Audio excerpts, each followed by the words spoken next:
Good morning, everyone, and I am Jack, and it would be my honor to present to you today. So, before I start my presentation, I would like to ask you this one question: to be or not to be? That is the question, and I am quoting directly from the playwriting Hamlet of the author William Shakespeare. So, welcome everyone on my presentation on how does a dystopia looks like. This would be my table of content. So, firstly, I would like to introduce you to a genre called cyberpunk. So, cyberpunk is a subgenre of science fiction best defined by the phrase high tech and low life, where in that fictional world there is advanced technology such as AI, cyberspace, and cybernetics, but also existing problems like poverty, social decay, inequality, and so much more. So, coming up next, how does a cyberpunk looks like in your mind as an audience? And I would like to present to you how does a cyberpunk look like in my own definition.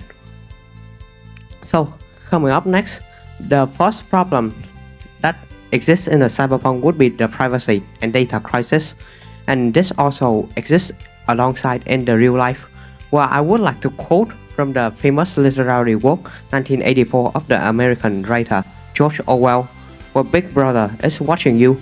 So in today's world, social media cooperation or monopolies such as Facebook and TikTok are constantly collecting our information, such as our privacy data, our financial data, every video we watch, every post we ever like, and even biometric data that they shouldn't get on, such as face print, voice print, and fingerprint.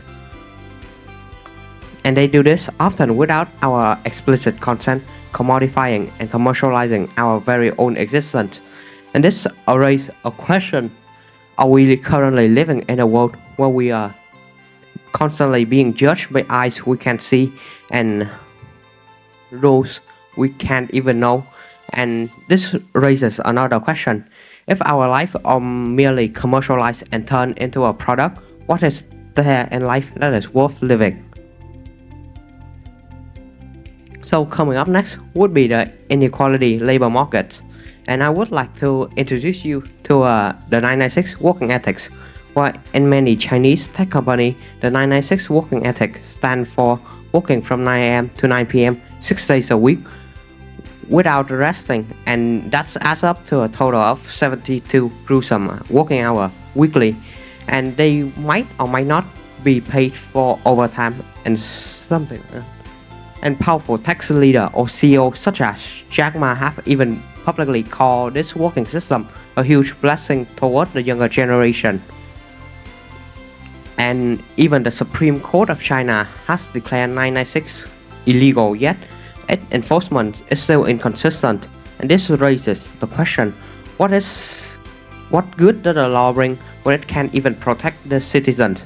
And as an employer, what are we exchanging for materialism and money in general? Is this our life, our families, our goals, or something much more important? So, lastly, I would like to introduce you to a cyberpunk manga called Ghost in the Shell, where its setting and protagonist follows closely a major named Motoko Kusanagi, a cyborg in the year 2029 in the Newport City. And the main plot is about hunting the ghost or hacker puppet master, where a fast summary of the manga can be boiled down to the existential dread. It raises the question of: have I already died the uncertainty of self, reality, and existence? And coming up next, it challenges the Cartesian duality. The mind and the body is a separate subject, by philosopher René Descartes, with his famous quote, "Cogito ergo sum," or "I think therefore I am," is undermined if our thoughts aren't even our own or can be easily manipulated. And thirdly, it is about the fluidity of self, like the antagonist puppet master has stated: all things change, your effort to remain what you are is what limits you. And finally, the transcendence of self, where it results in the loss of individualities, where one and many are the same. There's nothing special about anyone anymore. And finally, toward my conclusion, I would like to ask you once again, since life is a foolish playwriting and it was written for fools and it is utterly miserable, talking in general, and as humans we die anyway, that is all that we ever do and will do. So again, I would ask you once again, is it better to be or not to be? Thank you for listening.